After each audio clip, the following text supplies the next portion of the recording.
नमस्कार दोस्तों, इस कहानी को अगर आप पूरा सुनते हैं तो आपकी ज़िंदगी में सुख शांति और चैन बरकरार रहेगी। दोस्तों, इंसान हम कभी कभी खो जाते हैं कि हम लोग अपने बिरादरी के साथ ही रहेंगे, हमारे समाज के लोग जहाँ पर रह रहे हैं वहीं पर हम रहेंगे। अकेला में रहना नहीं चाहते हैं क्योंकि हमें अकेलापन काटने को दौड़ता है। ठीक दोस्तों, इसी प्रकार का आज कहानी है। अगर आप इस कहानी को पूरा सुनते हैं, कहानी दोस्तों एक मोर और मोरनी की है। अगर पूरा सुन लेते हैं आप तो आपके ज़िंदगी में कभी भी दुख नहीं आएगा और आप ये नहीं कहेंगे कि हम अपने समाज के लोग के साथ ही रहेंगे, अकेले में नहीं रहेंगे। इस कहानी का उद्देश्य है दोस्तों कि मनुष्य का जीवन कैसे बेहतर हो, बेहतर से बेहतर बनाने का प्रयास इस कहानी में बताया गया है। इसलिए आप लोग कहानी को पूरा सुनिएगा। चलिए दोस्तों, कहानी को शुरू करते हैं। एक प्यारा सा जंगल था। उस जंगल में एक मोर और मोरनी की जोड़ा रहा करते थे। दोनों आपस में काफ़ी खुश थे। वो इसलिए दोस्तों खुश थे कि वहाँ पर और जंगल में मोर और मोरनी नहीं थे, कहे तो उनके बिरादरी का कोई लोग नहीं थे। वो दिन भर खुला जंगल में चरते और शाम को आते और नाचने लगते। जैसे ही बारिश होता, उनकी नाच देखकर वहाँ के जीव जंतु काफ़ी प्रसन्न हो जाते क्योंकि वहाँ पर और मोर मोरनी नहीं थे। पर एक दिन की बात है, मोरनी बोलती है, हे पिया जी, यहाँ से हम लोगों को उस जंगल में चलना चाहिए, चाहे उस राज्य में चलना चाहिए जहाँ हमारे बिरादरी के लोग रहते हैं। तभी मोर बोलता है कि अगर तुम वहाँ जाती हो तो हमारे जान का संकट, हमसे दुश्मनी और जो भी हमारे बिरादरी के लोग हैं हमसे जलने लगेंगे। हम लोग वहाँ नहीं चलेंगे। हम लोग ठीक है यहीं पर सुख शांति और चैन की ज़िंदगी जी रहे हैं। यह सब बात सुनकर मोरनी कहती है, नहीं, मुझे वहीं पर जाना है। दोस्तों, एक बात बताया गया है, बाल हट और पत्नी हट के आगे कोई नहीं जीत पाता है। ठीक उसी प्रकार मोर अपने पत्नी हट के सामने हार जाता है और मोरनी के कहने पर वहाँ से चल देता है और वो सीधे दूसरे राज्य में चला जाता है।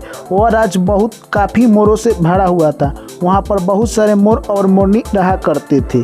दोस्तों, मोर और मोरनी वहाँ पर जाते हैं और अपने बिरादरी के लोग को पाकर काफ़ी खुश होते हैं। दोस्तों, हम लोग ज़िंदगी में ये भी देखते हैं कि जब कोई इंसान नए इंसान से मिलता है तो कुछ दिनों के लिए काफ़ी खुशी होती है और जैसे जैसे समय बीतता जाता है वो सुखी दुख में बदल जाता है। ठीक उसी प्रकार मोर और मोरनी काफ़ी खुश थे।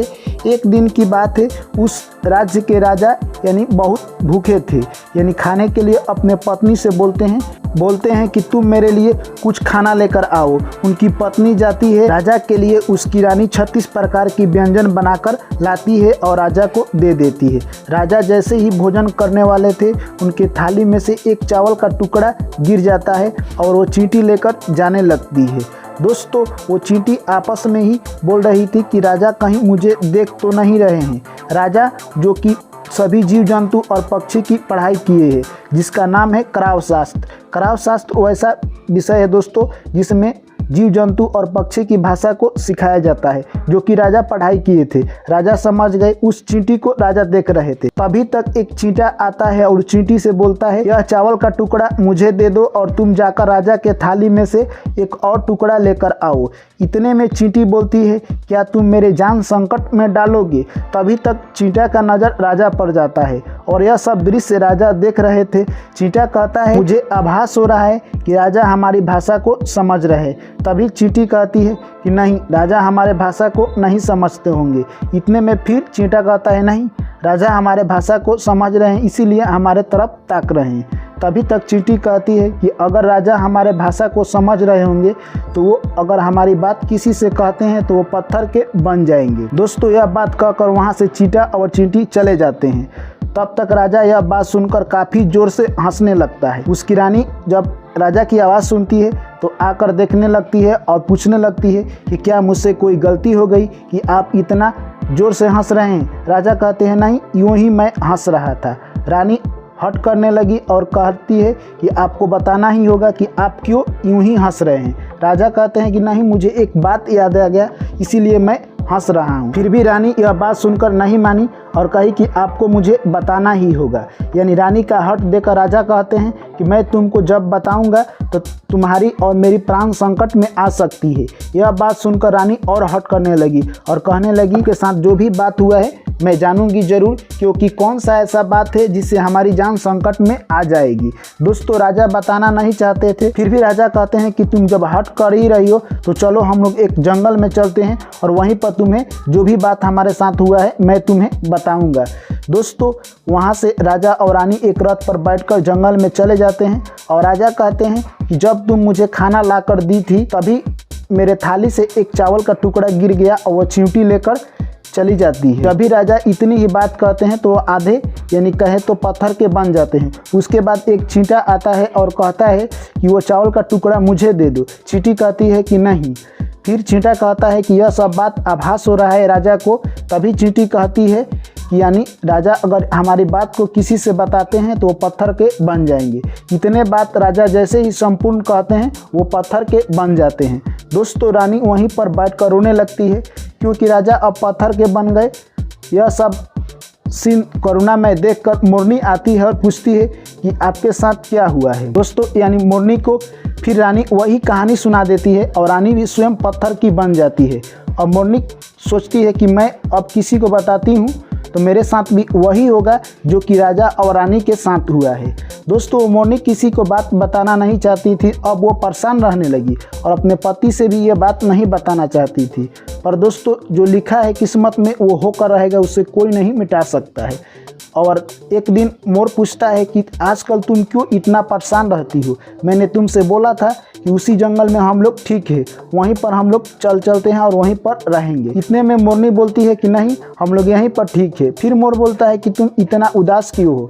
यानी मोर बार बार हट करने लगा अपनी पत्नी से। इतने में मोरनी कहती है कि ठीक है मैं तो तुम्हें बताऊंगी ज़रूर, पर उससे पहले ये तुम वादा करो कि ये वाला बात तुम किसी से नहीं बताओगे। मोर कहता है ठीक है तुम बात बताओ, वो बात मैं किसी से नहीं शेयर करूँगा। दोस्तों मोर के हट करने के बाद मोरनी बता देती है और कहती है कि मैं इस बात को तो बता रही हूँ पर मेरे जान का खतरा है। मोर कहता है ठीक है तुम बताओ, देखते हैं कि तुम्हारे जान का खतरा कैसे होता है। और मोरनी सारा कहानी उस मोर से कह देती है और वो भी धीरे धीरे पत्थर की बन जाती है। दोस्तों यह सब बात सुनकर मोर को अब समझ नहीं आ रहा था कि वह क्या करे।